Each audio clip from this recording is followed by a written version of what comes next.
Hello everyone, welcome back to my channel Medhasvi Commerce Classes. So in the previous video, I think we have discussed with the organizing and also the importance of the organizing. So in this video, we are going to discuss about the organizing process.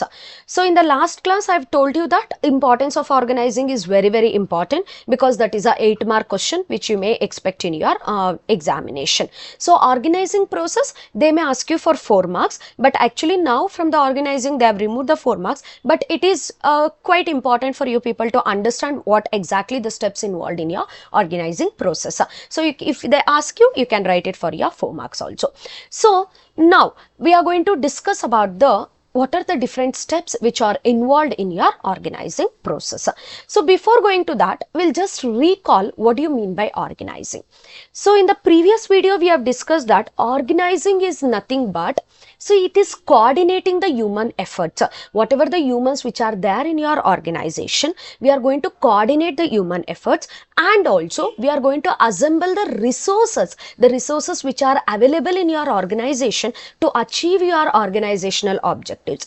Coordinate the human efforts, assembles the resources. You are going to combine these two things. Unified, you are going to make it as a single one, and by utilizing this, you are going to achieve your organizational objectives. That is what you mean by your organizing. Keep it in your mind while remembering your organizing. 2 things you have to keep it in your mind. One is coordinating the human efforts, and another one is assembling the resources. Coordinating the human efforts, assembling the resources, and you are going to utilize these 2 to achieve your organizational objectives. That is what you mean by your organizing.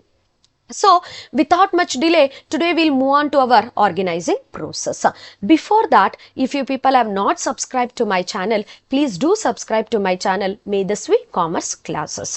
So please press a like button and also share with your friends also. So now we'll move on to our today's topic, organizing process.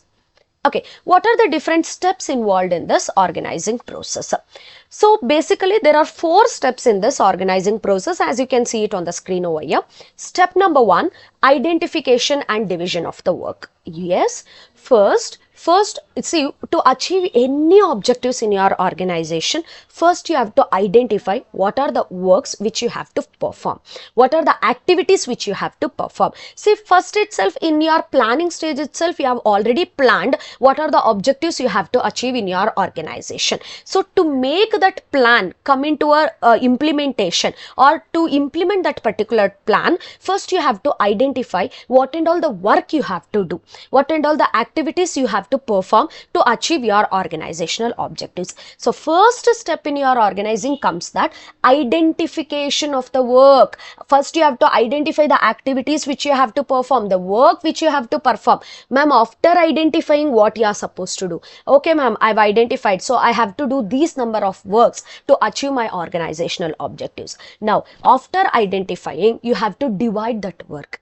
Ma'am, why should I divide this work? See, whatever the work you have identified, entire work cannot be performed by a single person and cannot be performed at a time. So what you are supposed to do, you have to divide that work into a smaller parts, which is manageable parts. Ma'am, why you have to divide it? Because if you give all this entire work to a single person, it will create a burden to the employees, and there will be overlapping of activities also. So you have to make into a smaller parts. Right? So small units, manageable units. So first you have to identify the work and divide that work into a manageable units, so that it will not create any burden upon any of the employee to complete that particular work. Okay ma'am, fine. I have identified the work, which and all the work I have to do. So I have divided the work also. So now step number 2, okay, I've divided the work into different parts. Now there are so many division of work in front of me. What should I do now? Next step comes here, departmentalization. What do you mean by this departmentalization, ma'am? See, departmentalization is nothing but you have divided so many smaller parts. Now you have to check and you have to group this part into different groups. Different groups, Upon what? Upon the similar nature. Which are the activities which belongs to a similar nature? You have to group all those activities into a different groups. The process of grouping these activities is called as your departmentalization. Ma'am, why I have to group? See, like for example, let me take you are producing different types of products in your organization. Like you have textile industry, you have a cosmetics industry, like this so many different types of products you are producing. So what you are supposed to do now, whatever the activities which you have to perform for the textile industries, that should be grouped under the separate group. Whatever the activities which you have to perform by the cosmetics industry, that has to be grouped into a separate group. So similar nature items should be grouped so that it can be easily you can easily complete that work and achieve your organizational objectives. What and all the process which are required for grouping these activities, all that process is called as your departmentalization. This departmentalization, you can do it in a different categories, different types. Ma'am, what are those different types? First one is on the basis of functions.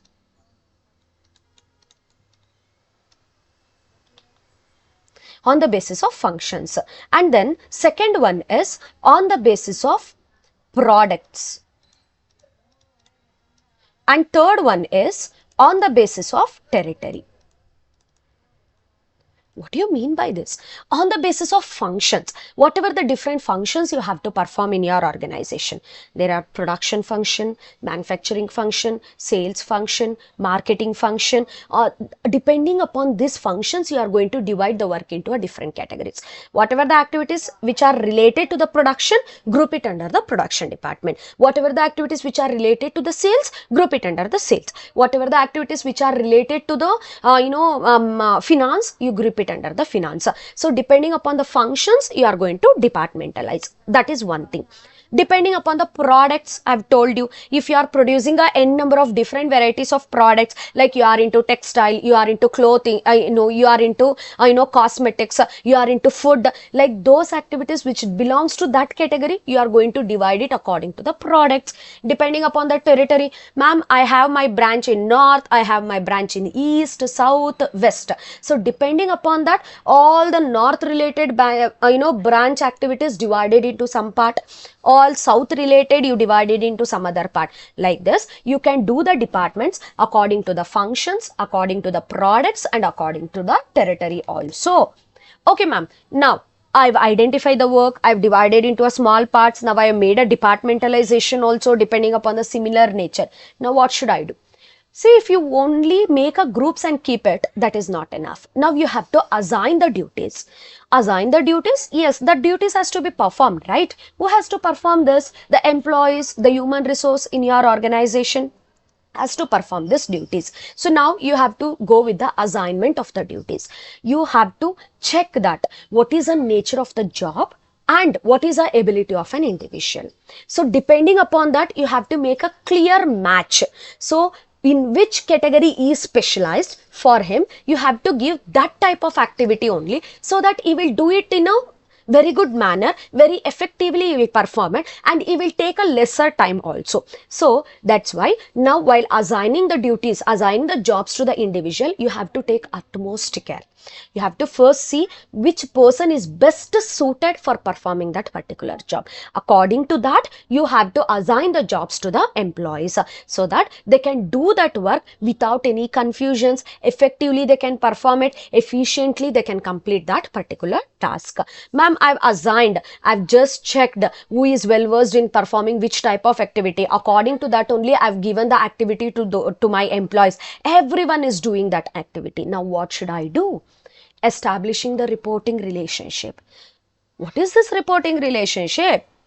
See, first when you are assigning some work to the employees, first that employee should come to know, that human resource should come to know that from whom he has to take the orders, and after completing that work, to whom he has to report that work. These two clarifications should be there in the minds of the employees. You have to give clarity regarding these two things, because if you don't give clarity, it will create a confusion in the minds of the human resource. They can't complete the task accordingly. So what you are supposed to do, you have to give a clarity to your employees from whom they have to take the orders. Reporting relationship, you are giving a clarity from whom you have to take the orders, who has to assign you the work, and after completing that work, to whom you have to report it.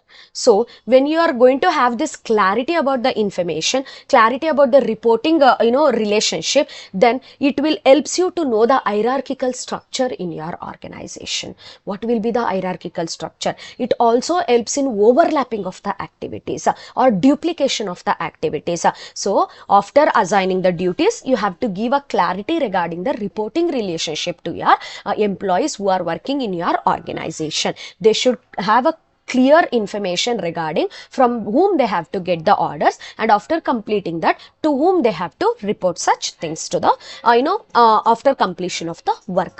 So these are the process which are involved in your organizing. First you have to identify the work. After identifying, divide it into a smaller parts. After dividing, group them into a different groups depending upon the territory, depending upon the function, depending upon the products which are manufactured. After dividing, now assign the jobs.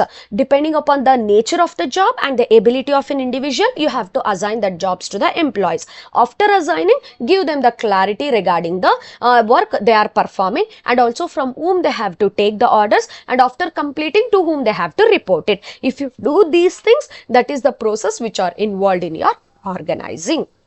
Hope you people have got a clarity regarding your organizing process. We have 4 steps. See which and all the question they ask you, the process that has to be written in the chronological order only, according to the steps only. You can't write first establishing reporting standards, then identification. No, it has to come from the step 1, step 2, step 3, step 4 only. Okay, I hope you people have got a clarity regarding this question. So as you all know that we are going to upload notes regarding this topic. It will be available in my description box. You can go to that and download the notes also. Okay, so a replica of it I'll show it over here. See, I've just given you, explain the different steps involved in the organizing process. First you write what do you mean by organizing, then you put the steps. See, whatever the notes I'm giving you, if you are going to follow it accordingly, I'm damn sure that you are going to get full marks in this particular questions. Okay, so make sure that you are going to download the notes and you are going to store it, and you are going to recall it for your examinations and your test also. So after mentioning the 4 steps, you just take each one step and mention and explain it accordingly. Okay, hope you people have understood this today's class. We'll meet with the next video, that is we are going to discuss about the different organization structure. What are the different structures which you have it in your organization, a functional structure as well as a divisional structure, an important question for 8 marks. So until that, stay tuned to my channel. Bye-bye.